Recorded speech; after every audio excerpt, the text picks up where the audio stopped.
El hundimiento de la casa Usher.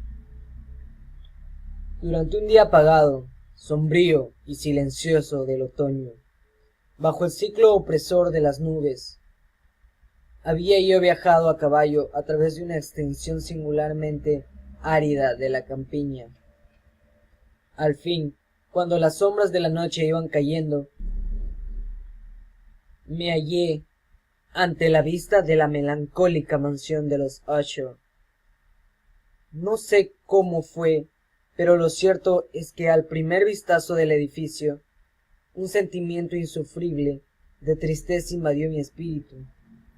Digo insufrible,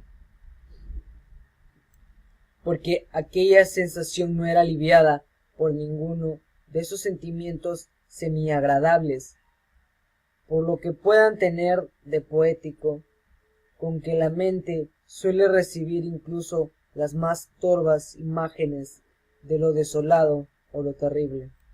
Era tenebroso, tétrico, pero a pesar de todo, en aquella lúgubre casa me proponía residir algunas semanas. Su propietario, Roderick Usher, había sido uno de mis alegres compañeros de infancia, pero habían pasado muchos años desde la última vez que nos vimos. Sin embargo, me había llegado a una alejada parte del país una carta de él, cuya anhelante demanda no admitía otra respuesta que mi presencia. Aquel manuscrito evidenciaba una nerviosa agitación. El que lo escribía hablaba de una enfermedad corporal aguda, de un trastorno que lo oprimía y de un vehemente deseo de verme como a su mejor y, de hecho, único amigo. Aunque de muchachos habíamos sido amigos íntimos, realmente yo no sabía mucho de él.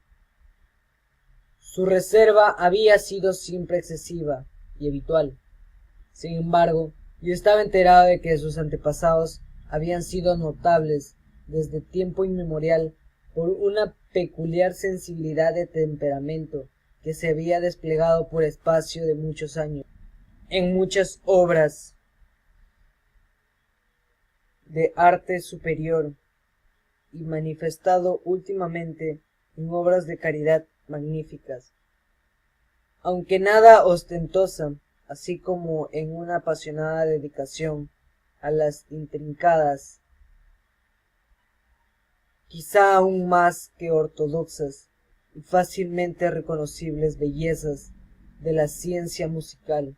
Mientras pensaba en estas cosas, seguí por una corta calzada que conducía a la casa.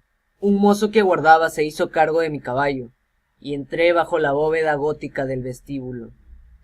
Otro criado de paso silencioso me condujo desde allí, por varios oscuros e intrincados pasadizos, al estudio de su amo. Mucho de lo que encontré en el camino contribuyó, no sé cómo, a aumentar los vagos sentimientos de los cuales ya he hablado.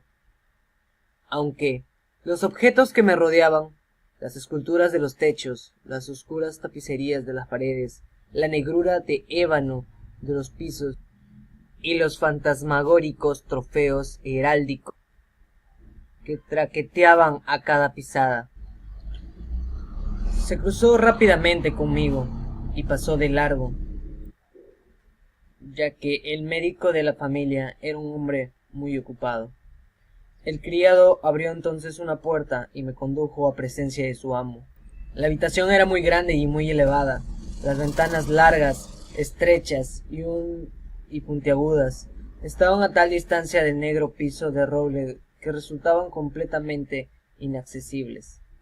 Al verme entrar, Usher se levantó de un sofá donde había estado echado y me acogió con una calurosa efusión que se asemejaba mucho, según pensé desde el primer momento, a una exagerada cordialidad, al obligado esfuerzo de un hombre hastiado de la vida.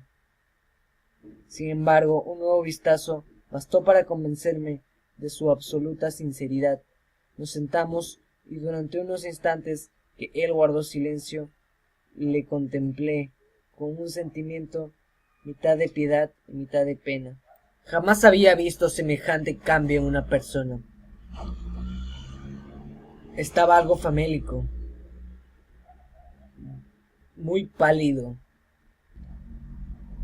Pues bien, así fue como me encontré, y poco a poco me habló del objeto de mi visita, de su ardiente deseo de verme y del consuelo que esperaba en mí. Finalmente entró en lo que él creía ser la naturaleza de su enfermedad. Era, dijo, un mal constitucional y familiar, y para el cual desesperaba de encontrar remedio. Una simple enfermedad nerviosa, añadió inmediatamente, que sin duda pasaría pronto. Estuvimos hablando por un largo tiempo, comentando de cosas de la juventud y hablando a veces de su enfermedad. Mientras hablábamos de esto, Lady Madeleine, que así se llamaba su hermana, pasó lentamente por un lugar alejado del apartamento y sin advertir mi presencia desapareció. Lo observé con gran asombro, no sin mezclar el temor con la emoción, pero me fue imposible darme cuenta de tales pensamientos.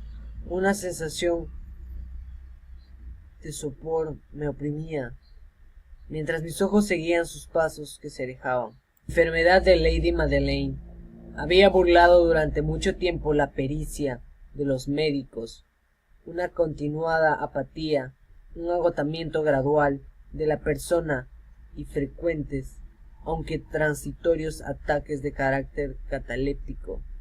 Pasaron sucesos muy extraños en la estancia. Un suceso que realmente me aturdió fue la muerte de la hermana de Usher. Nos sorprendimos bastante al ver su cuerpo sin vida, ya hecho en su cama. Lady Madeleine había muerto a causa de su enfermedad. Ya luego habíamos depositado la carga fúnebre sobre unos soportes en su mansión. Al punto me llamó la atención el fuerte parecido del hermano con la difunta, pues estos eran gemelos. Aseguramos la tapa y salimos tristemente. Transcurrido algunos días de amargo pesar para mi amigo, se operó un cambio ostensible en la sintonía del desorden mental. Sus maneras habituales habían desaparecido, sus costumbres ordinarias eran desatendidas y olvidadas. Vagaba de habitación en habitación con prisa desigual y sin objeto. Esto cambiaría, pero aún así no se me despejaba de la mente aquel sonido, un sonido que llamaba mucho mi atención, como el llanto de alguien o la súplica. Una noche de tormenta, Usher se precipitó en mi habitación y juntos conversábamos y escuchamos algunos discos de música. Ambos esa misma noche escuchamos sonidos, los mismos llantos y gemidos que lograba escuchar cada noche. Le pregunté, ¿no lo oyes? Me dijo, sí, yo lo oigo, lo he oído. Hace mucho tiempo, muchos minutos, muchas horas, muchos días que lo he escuchado y lo he oído, pero no me atrevo a verificar qué es. Usher comenzó a actuar de una manera extraña, diciendo, ¿a dónde huiré? No llegará ella aquí dentro de un momento. No está apresurando su paso para reprocharme mi prisa por enterrarla. Eran cosas tan absurdas y no comprendía muy bien el sentido de estas. Entonces se puso de pie furiosamente y gritó estas sílabas, como si en el esfuerzo exhalase su alma. Insensato, repitió. ¿Pero no ves que ella está ahora detrás de la puerta? La puerta comenzó a sonar y el llanto de gemidos se hacía cada vez más fuerte. Una violenta ráfaga de aire abrió la ventana e hizo que todos los papeles salgan volando. Finalmente, de par en par aquella puerta, y en su marco apareció la altiva y amortajada figura de Lady Madeline de Usher. Había sangre en sus blancas ropas y la evidencia de algunas luchas, sobre todo su enflaquecido cuerpo. Durante un momento se quedó temblorosa y tambaleándose en el umbral.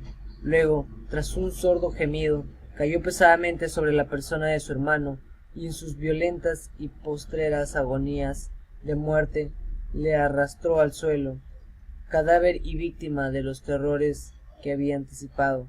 De aquella habitación y de aquella casa escapé horrorizado. La tormenta estaba en todo su apogeo cuando me hallé cruzando la vieja calzada. De pronto resplandeció a lo largo de la senda una extraña luz que iluminaba el camino. Me volví repentinamente para ver de dónde podía haber salido aquella inesperada iluminación, pues detrás de mí solo estaban las enormes casas y sus sombras. Aquel resplandor era el que de la luna llena, de un color rojo sangre, filtrado vivamente a través de aquella grieta que apenas se advertía y que de la cual ya he dicho antes que se extendía en zigzag desde el tejado del edificio a la base. Mientras lo miraba, paralizado por el asombro, la fisura de ensanchó rápidamente y llegó una ráfaga impetuosa de viento y todo el disco del satélite estalló inmediatamente ante mi vista.